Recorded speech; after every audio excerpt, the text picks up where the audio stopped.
Alrighty, everybody, it is currently Thursday, May 1st, 2025, and I want to start off this podcast, this important announcement to the entire world, to all 8 billion or 12 billion people, however many people are on it. They still don't know. They still have no idea. But I want to start off this with a talk about last week. Last week, I had what some people, and they might be wrong about this, they might be right, but they're probably wrong about it. I had what some people might call a rash, gross overreaction to a situation in my life, right? If you don't know, I signed up for a class and then I didn't get the class. The seats for the class, right? It was apparently allegedly full because there were some seats that were reserved, right? It wasn't that the class was full because a bunch of people had signed up for it already. No, it was full because there was reserved seats, and I had what some people are calling an overreaction, a screaming match at no one. That's what some people are calling it. That's not what I'm calling it. A schizophrenic rant into this void of, cables and internet wires and stuff like that. Some people might call it that. But you know what I call it? I call it being an American. All right. Are you really an American if you don't immediately, the second everything doesn't work out exactly in your favor, attack everything else around you? Are you really an American if you don't, the second you see something you don't like, or the second you don't get what you think you deserve or what you want or what you think you want even, if you don't immediately attack everything else around you when that happens, then you're not an American, right? I'm sorry, you're just simply not. And, it's not just a right as an American, it's an obligation, right? To keep this culture going, of just attacking everything else around you, no matter what it is, right? Even if you like it, you should still attack it constantly with no regard for, what the repercussions of that are going to be. Because that is your duty as an American, to just see something, right? And even if there's one single tiny little itty bitty part of it that you don't like it, immediately attack that with just the veracity of someone who saw their family get beheaded in front of them. That's what you need to do as an American, all right? If you're not doing that, you're letting down your country, all right? Because that's the basis of this country. The basis of this country, really, think about it. The Boston Tea Party, what was that? They put taxes on tea. They put not even a cent tax on tea. And you know what people did? They broke into the harbor and they destroyed all the tea, right? The thing that they were so pissed about having to pay extra for, you know what they did? They didn't go and steal it and then, do some Robin Hood type of thing and give it out to everyone else for free. They went to it and they destroyed it immediately. And you know what else they didn't do? They didn't think about the repercussions. They barely thought about them. They dressed up as Indians, right? In order to make it, they tried to put the repercussions, the violence that would befall them eventually. They tried to, make that happen to someone else, and that's what being an American is. All right? Being an American is all about overreacting constantly, right? Thinking that your life is over the second something doesn't work out in your favor, despite not, working for it at all, right? Despite putting no effort into trying to get that thing. If you don't immediately get that, your life is collapsing and it's everyone else's fault but yours. That's what being an American is. All right, George Washington, when he crossed the Delaware, do you think he did that because he thought it was like some genius strategic move? Do you think he did that, with any thought in his mind of the repercussions of what would befall him if he did that, or what would befall the people around him if he did that? No. You know what he did? He said, fuck those British people. I want my own country. Fuck you. No regard for anyone else. That's what you have to do as an American, right? And in this modern day and age, podcasters really are the revolutionaries. I'm a little more of a Lafayette right now. I feel like he was a little young. He was on the outside of the whole thing. He was a French guy, obviously, so he was a little on the outside, a little young. He didn't, but I'm going to make some changes. All right, maybe an Alexander Hamilton, like a young genius with a bastard. I'm a bastard. I'm an orphan. All those good things, right? That's what I am, and that's what other podcasters are.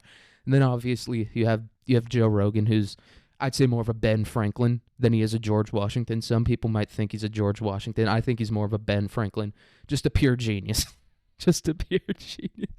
A lot of people say that about Joe Rogan. They'll be like, he's just so smart and inquisitive. And it's like, no, the guy's just not that bright. Like, that's what it is. It's not like this is an example that I always think about whenever I hear someone talk about how Joe Rogan is. Joe Rogan will be like, so the wall is dry, and is that why they call it drywall?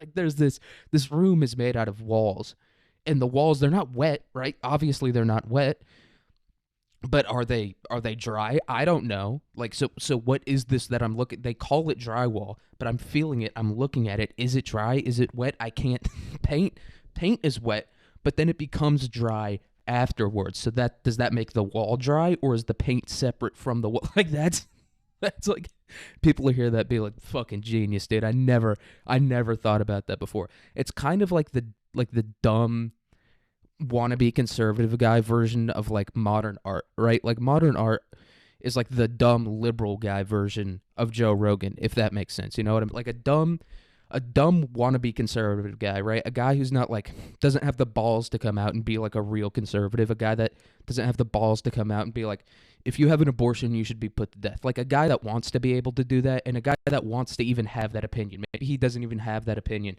but he wants to have that opinion and be able to say it. But he's just too much of a pussy, and his life is just he wants to fit in too much, right? And so he just listens to to Joe Rogan, and and is like, that's so smart. I never thought about it like that, right? And like the liberal version of that is being like, we should be able to kill babies as they're coming out of the womb, and looking at a piece of like art that's just 3 squares of construction paper glued onto like a newspaper and being like, wow, I never thought about it before, right? It's the same vein. It's the same, maybe not in practice it's the same thing, but like the spirit of it is the same, right? It's looking at something that's complete and utter nonsense. I've listened to Joe Rogan, and obviously I like Joe Rogan. I think everyone, if you listen to him, he's good at talking, he's good at asking, and that's the other thing. He's just so stupid that he always has so many fucking questions to ask, right? And there's a certain level. He's like the perfect level of stupid, because there's a certain level of stupid where you're not smart enough to be able to like even you think you understand it, right? Joe Rogan is like 2 steps above that, where he's like smart enough to know that he doesn't know everything, but he's not smart enough to like be able to comprehend the answers to his questions, if that makes sense. Like because if he was smart enough, then he would kind of be able to figure out a lot of the questions he asks on his own. And I'm not shitting on the guy. Look, this is America. You can be the dumbest fucking person on earth, but as long as you just keep annoying everyone, not annoying everyone, but like grinding everyone down enough. Like he did that podcast for like 10 fucking years before it exploded. He did that podcast since like 1988 before it fucking exploded, and he just wore everyone down until eventually he fucking blew up and became the most popular podcast on earth, right? Like that's the American spirit, to go back to that, is just wearing people down until you get what you want, you know? Like that's, think about the wars that America has been in, recently: Vietnam, Iraq, Afghanistan. Those wars weren't about, capturing territory or killing, the entire enemy population, right? Killing the Taliban or ISIS or the Viet Cong or whatever. That was just kind of about like grinding people down so that America could exploit those countries, right? Like when we went into Iraq, we didn't go into Iraq. They called it Operation Iraqi Freedom. That's what they called it when they killed Saddam and made the country go back to the Stone Age. But they called it Operation Iraqi Freedom. That wasn't what it was about. It was about killing Saddam, obviously, and getting rid of the government, and then wearing down the populace of Iraq so that we could exploit them for oil. That's what that war was about. Afghanistan, I don't know what the fuck was going on in Afghanistan. Afghanistan, I think that was just guys having fun. I think Afghanistan was just like, let's go in there. These fucking idiots are running around in sandals and AKs, and let's just see what we can do. I think that's what that one was, because there was no clear objective in Afghanistan. Like, why were we in Afghanistan for 20 years? We killed Osama bin Laden immediately. That guy was a retard who was also working for like Saudi intelligence agencies and probably the Mossad as well. And so we found him pretty quickly and murdered him. And then we just stayed there for another like 10 years or whatever after that. There was no clear.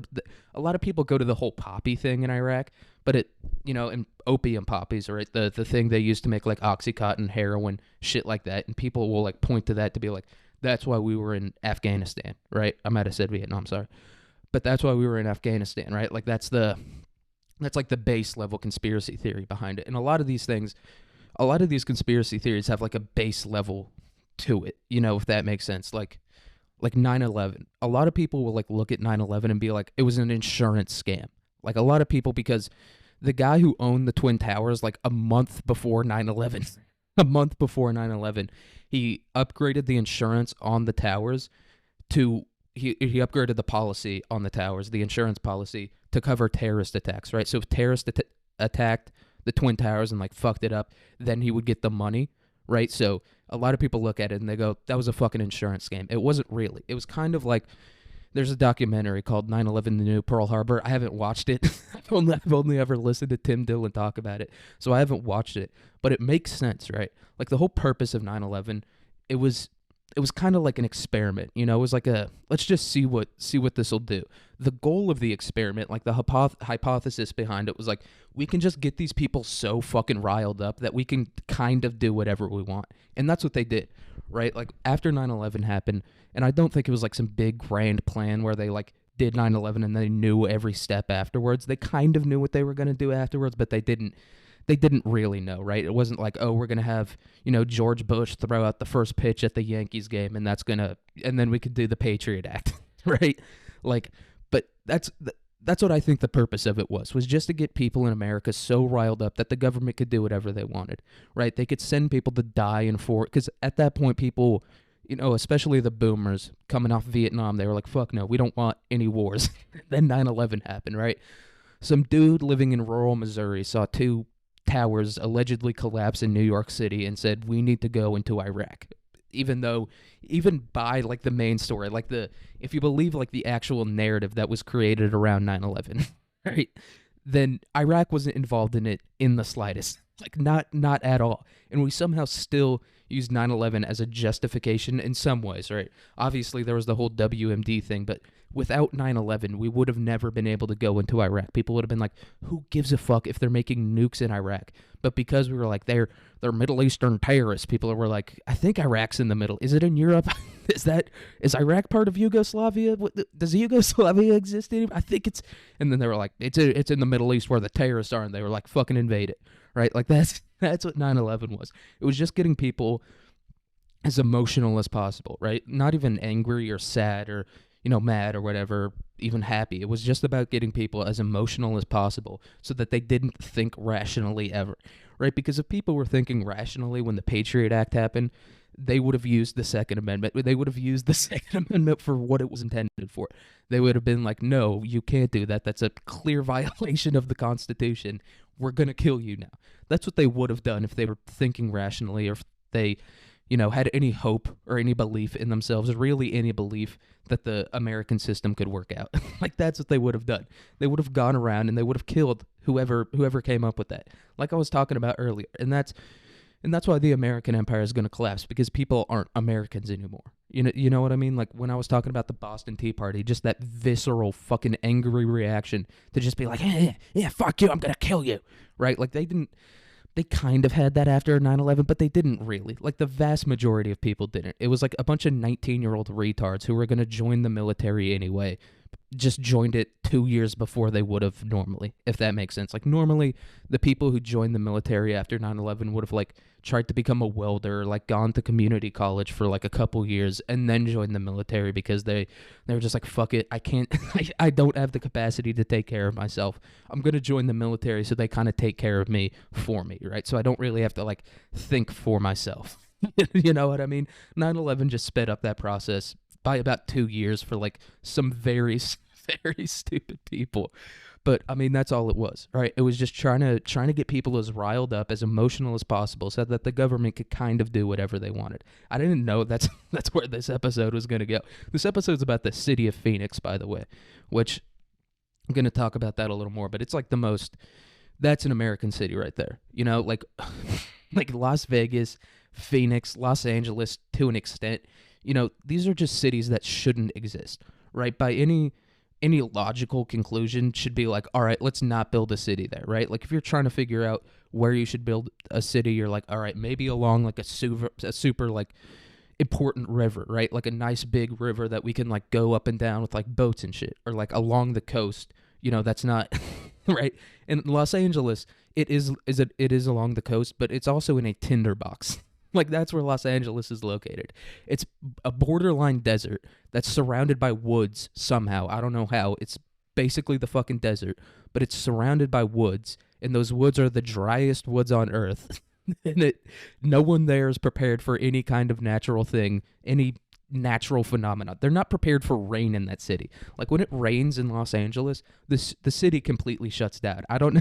So the fires, I don't know how anyone thinks they're going to control the fires. They can't even cope with the fact that rain exists. And rain is one of those things, like, it's an important part of, like, a city like a place being able to exist. You need rain, right? You need rain to be able to grow crops and to be able to give people the water that they need, right? But they can't cope with that. They can't cope with a necessary natural phenomenon. You think they're going to be able to cope with fire? I don't know how anyone in that city thinks that these fires aren't going to completely destroy everything every time they happen, right? Because they can't deal with rain. They can't deal with rain. Wind probably freaks them out. They get hit with like a gust, and they're like having fucking Vietnam flashbacks. They're like hit, like a gust of wind hits them, and they're like, "What the fuck is happening? Everyone on the ground, to the bunker!" Like, that's what happens when a gust of wind happens in Los Angeles. That city is prepared for nothing that comes for it. It's not prepared for anything, right? It's just a city of apathy, right? Like, it's the most apathetic city on earth, and it's also, like, in a way, the cultural center of America, right? Like, that's where a lot of the things that we listen to and watch come from, right? They come from Los Angeles, and it's the most apathetic city on earth. And so obviously that apathy has, spider webbed out, almost like the Venom fucking suit on Spider-Man, has just completely coated everything in America. It's all Los Angeles' fault, and we all know who runs Los Angeles. It's not the Jews, it's the Armenians. The Armenians. Those fucking unibrowed, big-nosed boys came over with their made-up language. We're going to make America apathetic. That's what we're going to do. But that's who runs LA. Everyone thinks it's the Jews. The Jews just really, they don't run LA anymore. It's all Armenians. It's Armenians. And a lot of people maybe think it's the Mexicans because a lot of Mexicans live there. But, like, if the Mexicans controlled LA and, like, the culture that LA produces, then we would be the opposite of apathetic. We'd be like the most blindly hardworking people on earth. Like, Mexicans, even in Mexico, like, they're the hardest working people on earth, despite living in a third world country. Like, if you look at other third world countries, like the DRC, a lot of those people, they do work really hard, but that's because they're basically slaves, right? They kind of have to work hard because they're basically slaves. But Mexicans, for some reason, I don't know, just inherently, they just work insanely hard for no, like, that country, despite Mexicans being the hardest working people on earth, is a complete shit show. And you could say that's because America made it a shit show, and I would maybe agree with you, but I don't know. I don't think it's the Mexicans controlling LA. I wish it was. I wish Mexicans, they, could create their own ethno-state and then just control of the world like Israel does. I wish it was them, because then everyone else would be hardworking too. We'd all be out there with straw hats and fucking UV shirts, right? Like, Mexicans, if you've ever seen Mexicans work, they don't wear like traditional farmer clothes. They wear like cargo pants and like UV swimming shirts that like fat kids wear to the pool and straw hats and shit. They work like that. I wish it was the Mexicans. I wish it was the Mexicans controlling America, but it's not. It's someone else entire. It's just someone. It's apathetic people, right? It's like rich, waspy people who are like, oh, what's the point? People that don't feel emotion, really. Like, they think, a lot of people tend to think that, like, the people who control the country are like these malicious, evil people that, like, just have an innate desire to, like, control and then kind of also destroy everything. But no, they don't. They're so much more apathetic and lazy than that. They believe in nothing. A lot of these people are like, oh, they're satanic. I wish they were satanic. I wish the people who controlled America were satanic, because if they were, then at least they would believe in something. At least they would have, like, just something in them that could, like, believe that something greater could exist, right? But these people don't believe that, because if someone does have that, if someone does have, like, that desire to create something larger than themselves, right? To create into, like, support and, like, give to something larger than themselves, right? Then you could, like, kind of take that and, like, twist it a little bit, and then they'd be in the right state of mind to, want prosperity for the country instead of, allowing Satan to take it over or whatever these people think that they're trying to do. But no, there's so much more apathetic and just psychotic than that. Like, they don't care about anything outside of themselves, right? They don't have the capacity. They're like, I'm not going to go sacrifice someone to Moloch. That's too much work. I want to stay in my gigantic house and then go to like some shitty beach in New Hampshire or whatever, right? Like, they don't have that in them. They don't have that capacity to like think outside of themselves and be like, oh, I'm going to sacrifice this thing to Moloch so that, Satan can control the world. They don't have that. I wish they did. I wish they did have that, because then at least something would happen. But no, it's just like a slow apathy that's like slowly disintegrating and grinding everything into a fine powder. But that's just one man's opinion. That's coming from the guy who, not even a week ago, like when I was thinking about like the opening little speech I gave before I did this, I was thinking I was going to be like, last week I went on a crazy rant. I realized it wasn't even a week ago. It was not even 2 full days ago that I did that. It's not even 2 full days ago that I was like, that I had a complete, childish emotional outburst about something that ultimately doesn't matter, because I'm not even going to go to this school next year. I'm just signing up for classes just in case I need to go to this school next year. And I screamed about it for 4 minutes straight. But that's also being an American, is, looking back at your emotional outburst of things and being like, nope, that was the right decision, even though 90% of the time it's not. Like, a lot of people, there's like been this movement recently, probably over the past 10 years, where people are like, your emotions are valid. Okay, you need to listen to your emotions because they matter too. And it's like, no, they don't. I don't know where this idea came from, that like your initial emotional reaction to something is like the correct reaction, because I'd say 90 to 95% of the time it's not. Like, seriously, this is something like, look back at a decision you made that was like an emotional decision over the past week, and you'll be like, that was the wrong decision. And then do it for like 10 other decisions, and you'll be like, oh, all of those were wrong because my emotional reaction was retarded, because I have a caveman brain, because I have a chimp brain, right? And most people, everyone has this. Everyone has just like a chimp brain that like has like one level above it, right? It's like a chimp brain that we're basically just chimps that can talk. Like, that's all that we are, right? And so 90 to 95% of your emotional reactions are going to be completely incorrect, because your emotions and your emotional reactions biologically were created to prevent you from like dying, to prevent you from getting like gored to death by a warthog. Like, that's where they come from. They come from like these fucking little hairless apes that lived in Africa that like were getting killed by everything around them. Like, everything around them was like somehow capable of killing them. They were the weakest things there, and they got killed by everything around them. And so they developed like these insane emotional reactions to everything.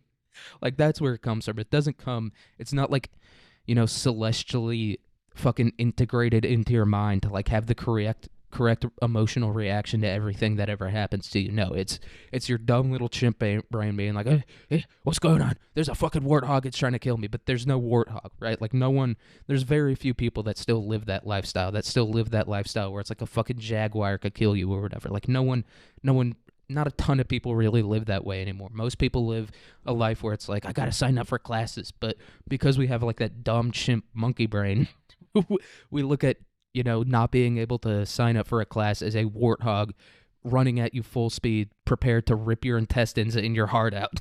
Like, that's our brains aren't able to distinguish between those two things being like different. And so you kind of have to let your, what's that called? Your super ego. I think, because a lot of people talk about ego and they don't really, and they think it's like, they conflate ego with id, right? Your id is like what I was talking about, like you're just your monkey emotional reactions, your carnal desires, and then you have, and this is all Freud, so this is just a complete lie. This is just complete bullshit that some dude, came up with to like fucking compensate for the fact that he wanted to fuck his mom. He like came up to like justify the fact that he wanted to like eat his mom's balls or whatever. He wanted to fucking barbecue his mom's balls, and he used this rationale to justify this. But he came up with the idea that you have an id and then you have a super ego.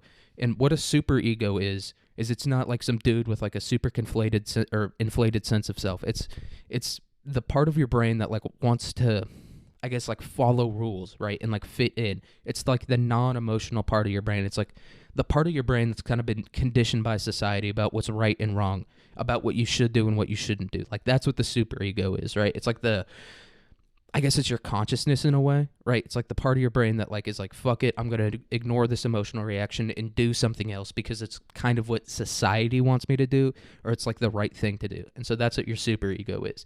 And then your ego is the intersection of that, right? And the purpose of ego, and I'm going to say this completely incorrectly, but it's to maximize the amount of your id that you can, that you can like indulge in, right? Like it's to maximize the amount of carnal pleasure that you can receive while also not breaking the rules. Like that's what your ego is. I think the purpose of the ego, if I remember correctly, is like there's all these rules to follow, but there's also like this monkey part of your brain that's like, I want to eat fucking a dozen Krispy Kreme donuts and jerk off all day, right? Like that's the id part of your brain. And then you have the ego part of your brain, like no, or your super ego that's like, no, I need to go to work, I need to follow the rules, I need to do this and that.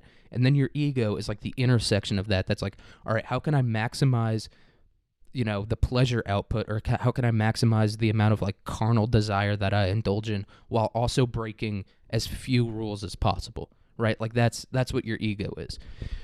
And so I don't know even fucking how that how that leads anywhere. It doesn't make any sense to me. And also a lot of this, especially psychology, sociology, really even like biological sciences are completely, philosophy too. Really all of it's completely made up. It's none of this is set in stone. None of this is fact. Like a lot of people, especially that are like super well educated, quote unquote, they receive like all this formal training from college or whatever. They look at this as if it's fact, right? They look at the super ego and the id and the ego. They look at like that set of rules as if it's a universal set of rules that like was fucking ordained on them by God or whatever. And it's like, no, it's not how things work, right? Like nothing is that sure or set in stone.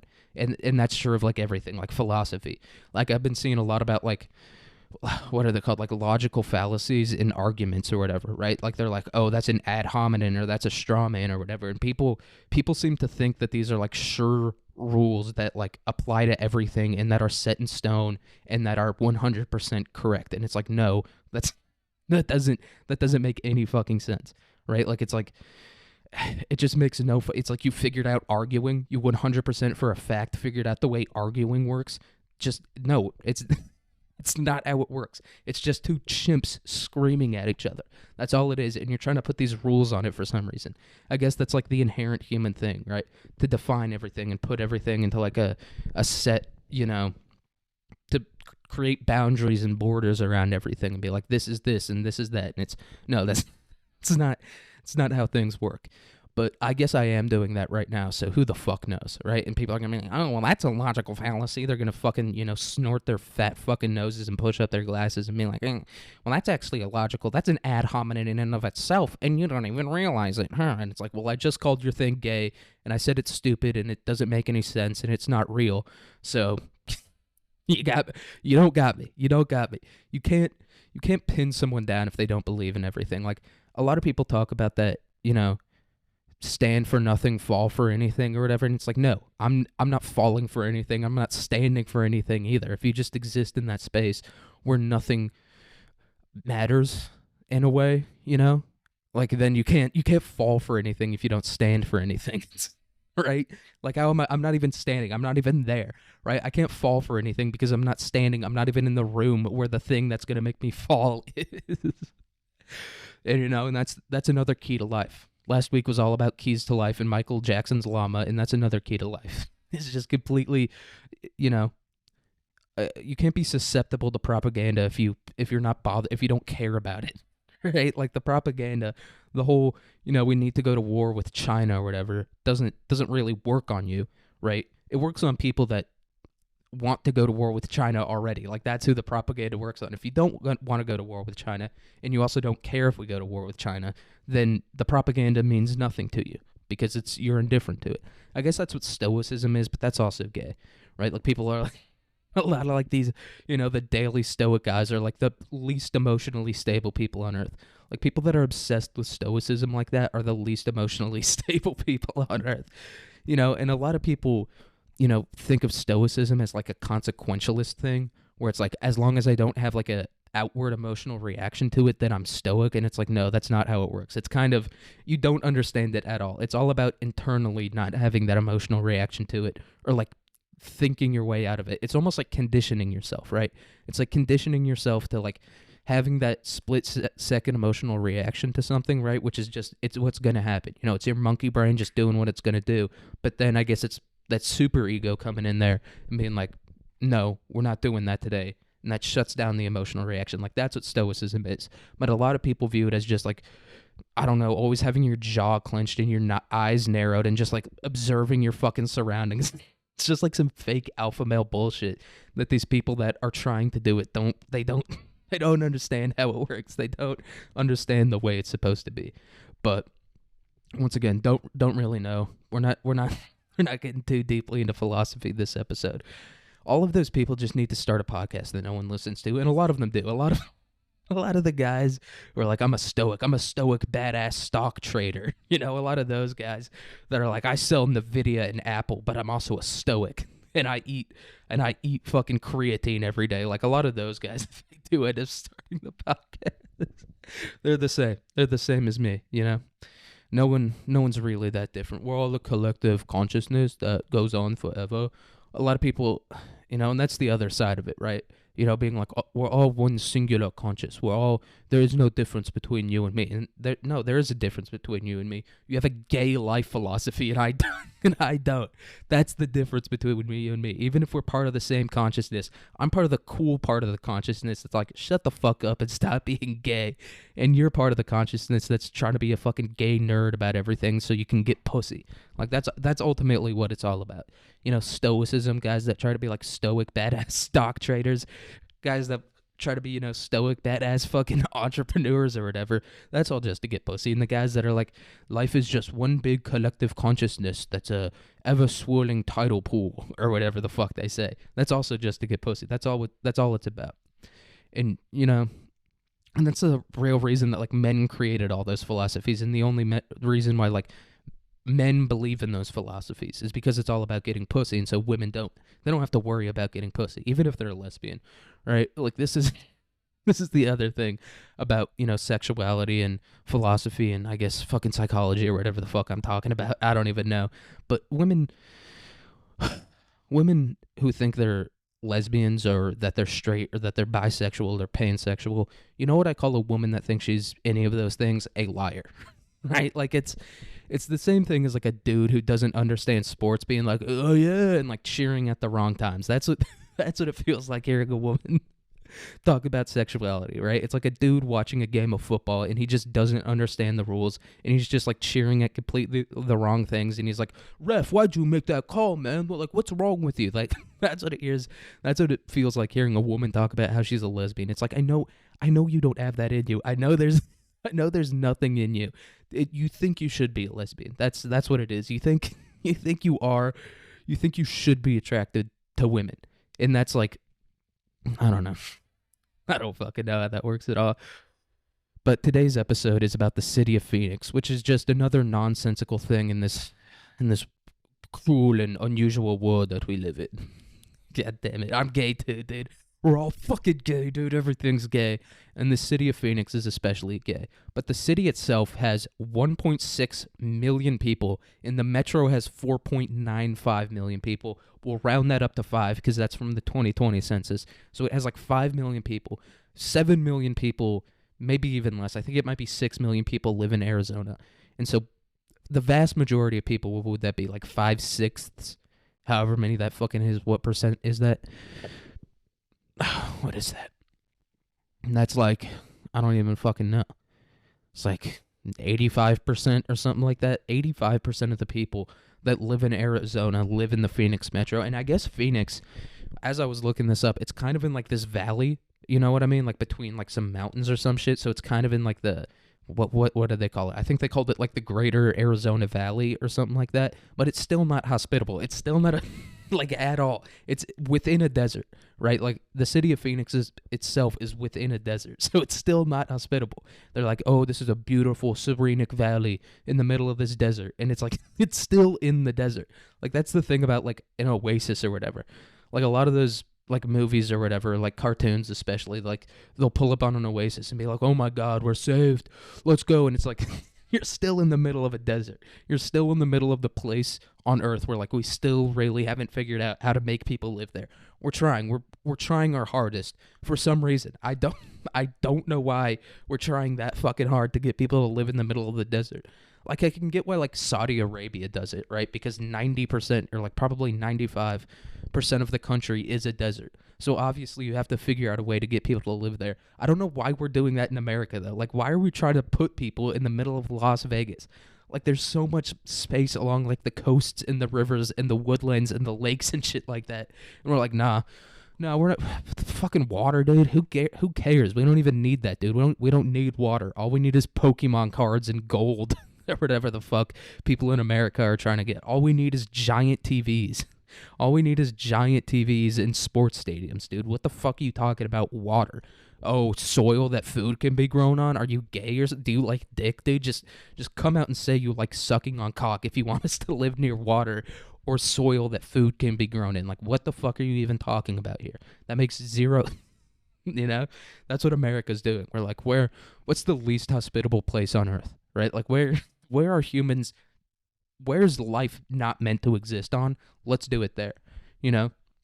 And that's the type of shit, you know, Phoenix, Las Vegas, and not just because they're like, especially Las Vegas is like this immoral city, you know, they call it Sin City or whatever, but like those places don't make me believe in God, not because there's debauchery going on there, but because if God really designed the earth and he designed it in a way for like where he wants people to live and stuff like that, he would have destroyed those cities. He would have destroyed the earth long ago. He would have been like, no, you guys are doing it all wrong. What the fuck are you doing here? You know, it's not the Holocaust or the whole mold the door or whatever, or the fucking Cambodian genocide or the Houthis versus the Tutsis. You know, it's not any of those like war crimes, those genocides, those, you know, erasures of people. It's the fact that Phoenix and Las Vegas are allowed to continue to exist, right? Because eventually, you know, if a genocide, if you do it well especially, it eventually comes to an end, right? But I get Phoenix and Las Vegas somehow, despite everything around them, despite the fact that by the end of the decade, they're not going to have any water and it's going to be 150 degrees, people are still going to continue to live there. And God's not going to send the flood. He's not going to do the thing that, I don't know. Once again, people talk about God and they're like, God works in mysterious ways. Get a little unmysterious, dude, and just destroy Phoenix and Las Vegas. What the fuck are you doing? Why do you continue to let these people exist? These people that, you know, shouldn't be allowed to exist. If you're born in Phoenix, you know what I mean, and you like live there for your whole life, or okay, I guess, all right, you're allowed to do that. Okay. Whatever. But if you move to Phoenix, God should strike you with lightning, you know, right away. You know, you do that. That's a defiance of God. That's a defiance of God and his will and what he wants you to do. There is no loving God that wants any person that he cares about to move to Phoenix. Like if one of my boys was like, yo, I'm going to move to Phoenix, I'd kill him. I'd be like, no, you're not. No one's moving to Phoenix on my watch, dude. If I found out that someone was moving to Phoenix or Las Vegas, like I have a fucking like a great aunt or some bullshit like that lives in Vegas. Not even in Vegas. She lives in like Henderson, Nevada, like a suburb of Las Vegas. Like one of those suburbs that just like ends and it's just like an endless fucking desert right after that, dude. It's like a fucking scene in Rango or some shit like that. And she lives there, and I'm like, Mom, I might have to take her out. Mom, I know she's your great aunt, you care about her or whatever, but like if you really care about her, let me kill her like a sick dog, because that's what she is. You have to be sick in the mind to be like, I'm gonna move to Las Vegas. Like if you're a gambling addict and you move to like Las Vegas proper and you live there and you just gamble all the time, hey, that's just guys having fun, you know what I mean? That's just the love of the game, inhabiting your body and being like, let's fucking do this. I'm just gonna live here, gamble, get kind of drunk all the time, and just do that. Not even drunk. Real gamblers, like real people that are actually addicted to gambling, don't get drunk that often because that like fucks with your gambling. You're like, no, I just want to gamble. That's all I want to do. And a lot of people talk about how they don't understand gambling addictions. A lot of people are like, how could you even do that? I fully understand that because when I play Fortnite, it's truly a gamble whether I'm going to win or lose, right? Like, there's no skill involved. Like, when I win a game of Fortnite, it's just like the most insane series of events that leads to me winning it. And so I understand the gambling mindset. And because I keep playing it, like, no matter what, no matter win, lose, draw, even if I win, I'm still not satisfied, and I'm like, let's fucking keep going, dude. Right? Like, a lot of people are like, if I gambled and I won $10 million, I would quit immediately because that's just not rational to do. It's just not rational to keep going. And it's like, it's not rational to get addicted to gambling either, but they do it anyway. So let's fucking keep going. Let's do this shit. So if you move to Vegas and you do that, okay, understandable. You're addicted to gambling. You're just having fun. It's the ultimate gambling palace. Okay, I can kind of understand that. If you're addicted to like whores or whatever, I guess prostitution is like kind of legal in Las Vegas, so maybe you get a pass. But there's hookers everywhere, especially with the internet, dude. There's no excuse for that, and even for the gambling addicts, there's kind of no excuse for that anymore because you can just play it on your phone all the time. It's probably really fun if you're a gambling addict to like walk into a casino and just all like the bright flashing lights and like people winning money, people losing money. It's like all like these. It's all the things you love about gambling all at once. So maybe that's really fun. Maybe like the phone just doesn't quite capture that spirit. So maybe I can understand that you want to move there and do that. But anyone else that's moving to Vegas should be put down like a dog, right? Like, they should have like a visa application. It's like, are you addicted to gambling? Are you an active gambling addict? Will you give us your child's college fund? And if the answer to that question isn't a resounding yes, if the answer to that question isn't a immediate click on yes, dude, a squad of people should come out dressed in all black, like an old school, like a fucking medieval executioner should walk out and just fucking chop your head off right away, because there's no other reason to move to Las Vegas. Why are you there? Why on God's green earth are you there? And don't tell me it's because you love like the nature or like the rock climbing or whatever. 3 people like rock climbing in America, and even those people themselves are lying. No one likes rock climbing. I've done it before. If you go to like an air-conditioned gym and it's basically just a ladder that you're climbing up, okay, that's kind of fun. And even the climbing part isn't fun. The fun part is like jumping off and like the thing like slowly lowering you down, and you do like some cool like Tom Cruise, James Bond shit on the way down. Like, that's fun. Nothing else about rock climbing is enjoyable in the slightest, right? Like, it's not like a fun challenge that you get to overcome. It's just this slow, annoying grind. So don't come up at me with that bullshit. Oh, I moved to Las Vegas because I really like rock climbing in the desert and stuff. No one likes the desert either, right? Like, people. Where's my fun fact about? Yeah. So the Hohokam tribe lived in Phoenix for about 2,000 years. And you might hear that and you'll be like, oh my God, that's fucking crazy. They lived there for 2,000 years and no one tried to like take it from them. Yeah, because no one wants to take the desert from anyone. Like, the reason that these civilizations like were created in the desert, like the Arabs, the reason that they moved out to the desert is because everyone else was fucking them up so much. They were just like, all right, we're just going to go where no one else is, dude. We've been getting butt fucked for so many fucking years. We're just going to go where no one else is. Like, that's why these civilizations are created in the desert, because no one wants to do that. No one wants to go out there and be like, all right, there's no food or water. Let's fucking, clap your hands together. Let's go, boys. Let's get it. No, everyone wants to live in like fucking, where it's like nice all year round, like a tropical paradise where there's like food and water and, just infinite fruit that you can eat. Like, that's where everyone wants to live. No one wants to live people just want to live in places where there's water. No one willingly moves out to the desert because they're like, yeah, this place, I've just always really liked sand. I've always hated food and water, and just sand has been my passion my entire existence. No, you don't move out to the desert because of that. You move out to the desert because you have something to hide. And that's another reason why anyone who moves to Phoenix or Las Vegas should be killed immediately, because if you're moving out there, you got something shady going on. There's something weird going on with you. Why are you going out to the desert? That's where like outlaws went when they were getting chased for like rustling cattle or whatever. That's why people move out to the desert, because they're running from something, they're hiding from something. If you want to accomplish something ever in your life, you're gonna move to somewhere where that's possible. Phoenix and Las Vegas. If you move there, you're never gonna accomplish anything in your life. And if you live there, you're probably not gonna. If you're born and you live there, you're not gonna accomplish anything either. So anyone that really lives in those cities just doesn't care about accomplishing anything, which I do in a way admire. I do admire Just that, because a lot of people are completely delusional. They're like, I'm going to be a millionaire and I'm going to buy a big fancy mansion in New York or whatever. And it's like, no, you're not. No one's ever going to do that. No, like 3 people do that. And the way they're able to do that is by lying and scamming their way there. So, no, you're not going to be able to do that unless you lie and scam your way there. But so if you move out to the desert, if you move out in the middle of nowhere like that, you don't really want to accomplish anything. You're kind of giving up on yourself and life in general, which is admirable.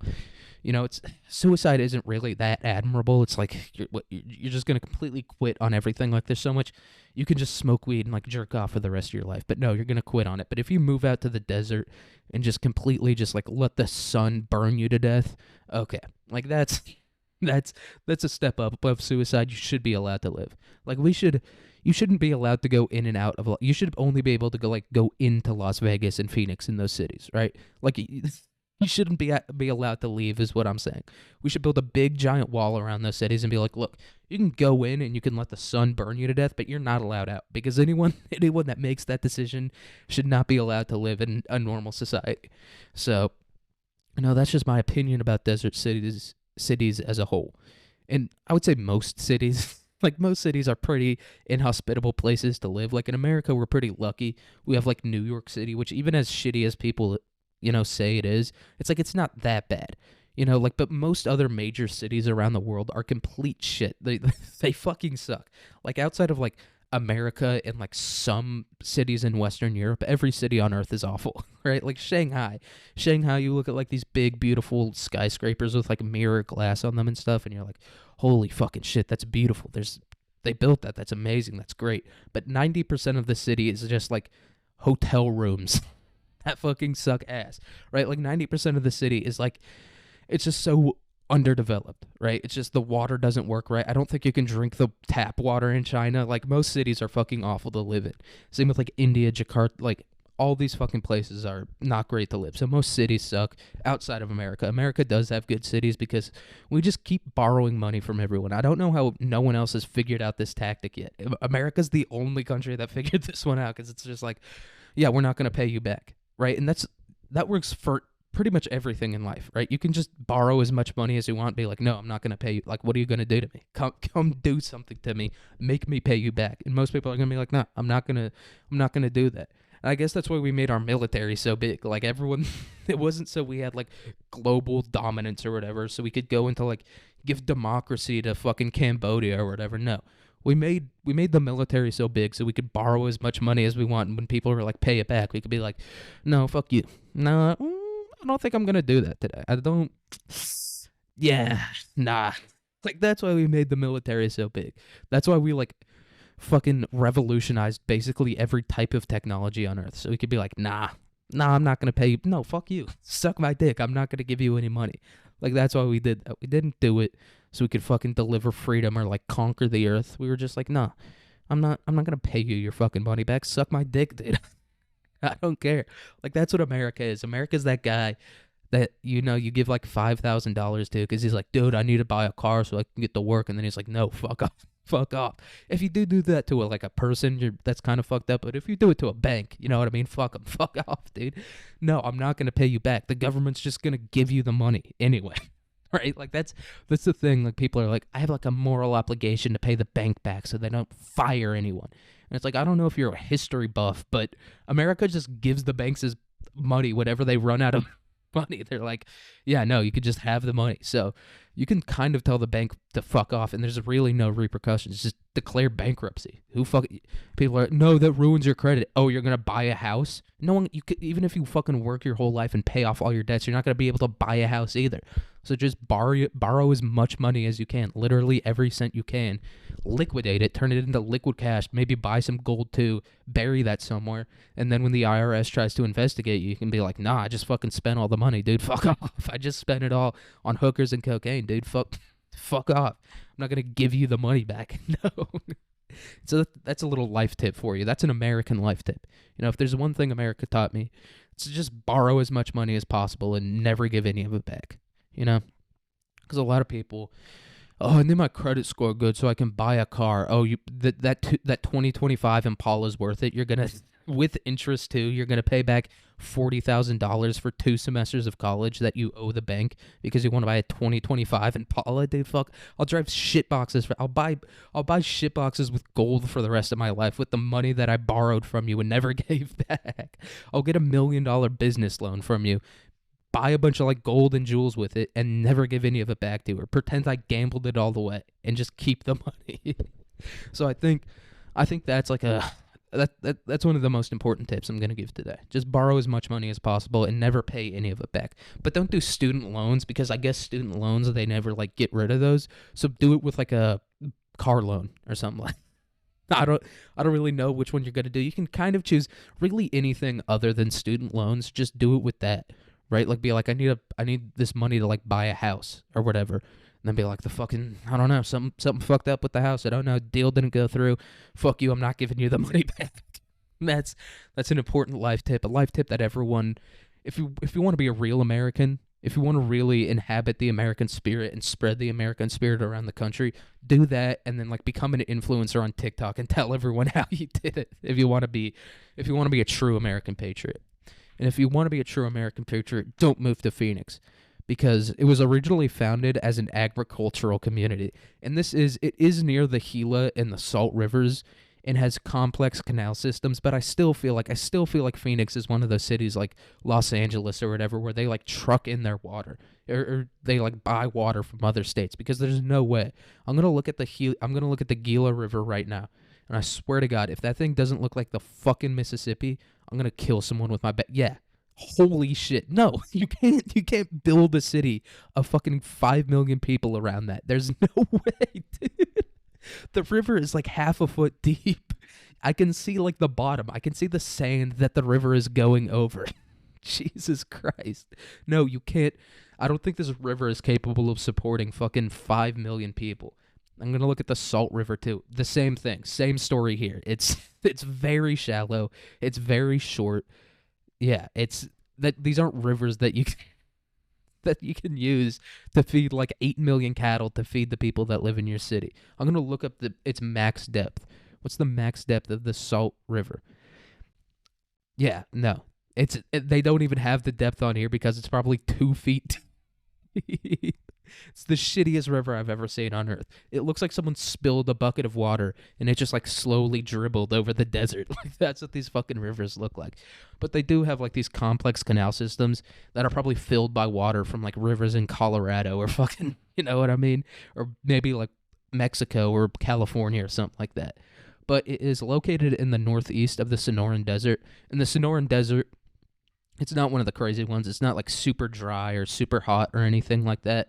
But it is a desert still, right? Like it's not, if you look at these other deserts, like the driest one on Earth is called like the Atacama Desert or something like that. Atacama, it's in like Chile, right? It's in like the super high mountains in Chile. It hasn't rained there for like a million fucking years. I think literally some places in the Atacama Desert haven't received rain for a million years. And you look at these places and they're completely empty, as they should be. As they should be. They are completely empty. No one lives there. You look at like the Kalahari, the Sahara. There's a few cities in the Sahara, but they're not really like they don't have 5 million people in them. Right? Because that's not where cities go. Right? Guys, I think I gotta talk to whoever the fuck controls Phoenix and tell him it's not how cities work. You know what I mean? It's like a little kid when he's like playing with scissors or whatever. You gotta be like, no, you don't put scissors in the outlet. All right, you use them to cut paper. You don't put cities in the middle of a desert whose only water source is a 2 feet deep river, quote unquote, that doesn't have any water in it. No, you don't put them there. You put them where there's water. Okay, so don't do that. And you might be thinking, like, how can it be a desert if there's rivers there? I guess it's because there's no rain, right? The rivers have, like, different sources, too. So if someone just built a dam, the city of Phoenix would be fucked. And I think that's what we have to do. I think as a country, Phoenix needs a little bit of tough love. And we need to dam up those rivers and be like, no, figure it out, all right? If you don't, it's like kicking your kid out of the house. It's like, dude, you're 25 years old. You keep losing jobs. You can't figure anything out. No, we're going to kick you out, and you're going to figure it out on your own. And so that's what we got to do to the city of Phoenix. We got to dam up the Salt and the Gila rivers to be like, no, no more for you. No more free water. You chose to live in a place that doesn't have any rain, and now you're going to pay the consequences for that, all right? It's a fucking miracle that there's any water out here in the first place, and we're going to take it away from you. All right, now figure it out. So I think that's what we have to do to the city of Phoenix if God doesn't destroy it before we do it. And the Hohokam people who live there, or Hohokam, the tribe that used to live there, they built 135 miles of canals. And I remember learning about this in a different class, and they were like, yeah, we don't know how they built the canals, like the way that like they're set up and the way that they're built and shit like that. They're kind of like, how the fuck did they build those? And that goes back to like one of my theories where it's like the Indians were definitely way more advanced than people give them credit for. Like, everyone's like, they were just like these natural people that were living in harmony with nature and wearing like animal headdresses or whatever. And it's like, yeah, maybe some of them. Maybe like a decent amount of them were doing that. Like maybe more people were doing that there than were in Europe. But like still, they had to have had something crazy going on, dude. Because how the fuck do you build 135 miles of canals in the desert? They did have 2,000 years to do it, but still, it's like it's the middle of the fucking desert, right? They're probably gonna be more worried about getting food and shit like that. So I don't know how the fuck they build 135 miles of canals, but the civilization mysteriously disappeared between the years 1300 and 1450. And I'm going to take a wild guess here, and I'm going to say it's not that mysterious, and I'm going to say that the reason the civilization disappeared is because they chose to live in the middle of a desert, and that just came back to bite them in the ass, as it should. And I hope that happens to the city of Phoenix. Sorry, Phoenix. Sorry, however many thousands, maybe even millions of people are listening to this in Phoenix. I hope that happens to you too. I hope you guys mysteriously disappear and the Apache come in and take over. Because I do think that's who they said came in, is like some kind of like Apache or like some band of Apache, but I don't fucking know. And the town was founded like in the 1800s, I think it was 1867, by Jack Swilling, who of course was a Confederate Confederate veteran. And the reason I said decision there is because obviously it's a guy who was so stupid that they thought they were going to beat the fucking Union Army in a civil war was also like, yeah, I'm going to start a town in the middle of a desert. But look, hey, one of them was a complete miss. Choosing to fight on the Confederate side was a complete miss, but I guess Phoenix was a fucking hit. I guess, it's 50-50. The guy, he keeps taking extreme risks. He took an extreme loss because he had to, that's probably the reason he had to go out there. To like go out to the middle of the desert is because he was like, oh fuck, dude, that was a bad. They just burned down Atlanta, dude, like the biggest city down here. They just burned it to the fucking ground. I think I gotta go to the desert, dude. I don't want him to do that to me. And so that's probably what he did when he dipped out to the desert and created this town. And what he did when he went there is he started like this canal making business because he saw these two like shitty rivers, and he was like, fuck, we can't, because the rivers are kind of like in between like canyons and like valleys and like mountains and shit like that, and so you can't really like make a farm along them, and so you have to make these canals, right? You have to take like a small section that like you can kind of connect to these other canals, and that's what he did. And it was called like the Swilling Canal Company or something like that. And so he made all these complex fucking canals and shit like that so that they could grow, I think, the like citrus, cotton. Of course he was like, let's fucking grow some cotton out here, dude. Government ain't getting out here anytime soon. We can definitely have slaves. Let's fucking do it, brother.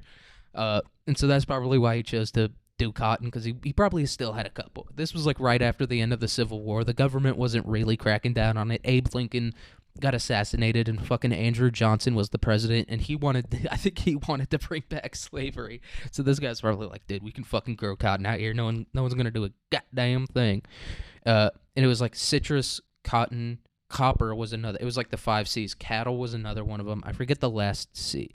The last C was probably, yeah, civilization shouldn't exist out here. I've figured it out. That's the last C. But he started a fucking city. And the reason it's called Phoenix is because it was created in the ruins, the ashes, in a way, of another city. And so that's why they decided to call it Phoenix. Because the Hokomame, or whatever the fuck those guys are called. What were they called? Ho ho calm. The ho ho calm were out there, and they got fucking complete. I would have took that as a sign. I wouldn't have been like, we should build another great civilization here. I would have been like, no, clearly civilization isn't meant to live out here. Like these guys had fucking castles and like these complex canal systems and all this shit, and they still fucking collapsed. So maybe let's not do it. Maybe let's take a fucking step back and not do this one here. That's what I would have done personally, but hey, I haven't started a city either. But Phoenix eventually became a trade center in the 1880s when the railroads arrived, which is pretty fucking late for the railroads arriving, which just goes to show how shitty it is. Like, somehow it persisted, and eventually the railroads reached there. Because the railroads, they were making those things in, like, the fucking... Like, the Wild West days were only, like, from the 1830s, maybe, to, like, the 1870s-ish. Because that's when the railroads came through, and obviously that kind of fucking stopped everything. Like, the transcontinental railroads came in and stopped everything. But... what are you going to do? You know, these people, they choose these fucking morons. You just got to let them do that until they die. You know, you just got to let the fire slowly burn out. Phoenix officially became a capital in 1912 when Arizona was admitted as the 48th state. And the population of Phoenix exploded after World War II, which is obviously when the baby boomers came. And it's the most baby boomer city on Earth. It's the most entitled city. It shouldn't exist. In spite of everything, it's